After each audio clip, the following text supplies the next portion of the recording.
ఏ చిన్న చిన్న ఏజ్ లో ఉన్న బ్రాహ్మణుడైనా మిగతా వాళ్ళ ముసలోళ్ళైన శూద్రుని కాలు మొక్కాడు.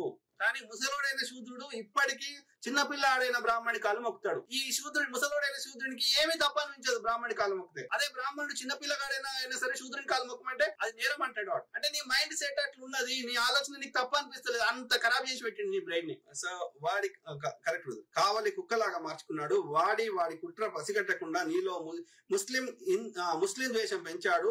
లేని హిందూ పదాన్ని బలంగా ప్రయోగించాడు. ఇప్పుడు నేను నీకు వాస్తవాలు చెప్పి నిన్ను మేల్కొల్పే ప్రయత్నం చేస్తే వాడు నింపిన ఉన్మాదం నాపై ప్రయోగిస్తావు. పిట్టలు లెక్క కాల్చి చంపుతున్నాడు. ఎవరిని? తోటి బ్రాహ్మణులను చంపని చూద్దాం. ఆపరేషన్ కగారు పేరు పెట్టినా ఇంకో పేరు పెట్టినా ఓకే, ఇది పహల్గామ్ లో ఇట్లా వచ్చేసి కాల్ చేసినా ఏ పేరు పెట్టి కాల్చినా అలా సత్తుందెవరు? బ్రాహ్మణుడా? చెప్పండి. ఎవడో వందల వేల లక్షల కోట్లలో ఒక్క బ్రాహ్మణుడు ఏదైనా చేసిండు, కొంచెం ఏదైనా 1% మంచి ఏదైనా చేసిండు అనుకో, దానికి మీద సినిమాలు వస్తాయి. మిగతా శూద్రులు ఎన్ని కష్టాలు పడ్డా ఎంత ప్రాణాలు కల్పించినా దానికి వాల్యూ లేదు. అంటే క్లియర్ గా అర్థమవుతుంది ఆ యొక్క డిస్క్రిమినేషన్. ఇప్పటికీ అన్ని శాఖలలో నిర్ణయం చేసే అధికారంలో హైకోర్టు జడ్జిలు గాని కేంద్రంలో ఉన్న శాఖలు గాని ఏదైనా తీసుకోండి, ఎవరున్నారు? అది ప్రైవేట్ రంగం గానీ ప్రభుత్వ రంగం గానీ. వాళ్ళ జనాభా ఎంత? 1%, 3%, 1% అనుకుంటా. 1% ఉన్నాడు.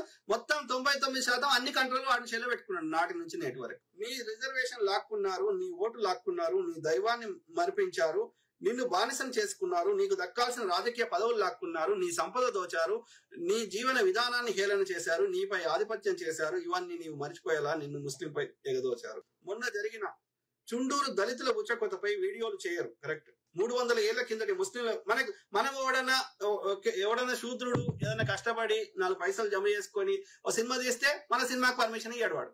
కానీ వాడు మాత్రం ప్రాపగండా సినిమాలు తీస్తూనే ఉంటాడు. ఎవడు పర్మిషన్ ఇచ్చే అధికారాన్ని వాంఛలు ఎందుకు పెట్టుకున్నాడు? ఇట్లా అడిగితే నేను దేశద్రోహిని, ధర్మద్రోహిని, నేను కమ్మిని, కాంగిని, గొర్రె పెట్టాను. మొన్న జరిగిన చుండూరు దళితుల ఉచ్చకొతపై వీడియోలు చేయరు. 300 ఏళ్ల కిందటి ముస్లింలపై వీడియోలు చేస్తారు కదా. Correct brother.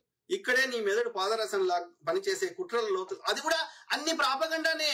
ఆడ జరిగింది వేరుంటది, ఆడ సిచ్యువేషన్ వేరుంటది. కానీ కేవలం బురదల్లడం. పాదరసంలా పనిచేసి కుట్రల లోతుల్లోకి వెళ్లి అధ్యయనం చేసి RS ను బొందపెట్టాలి.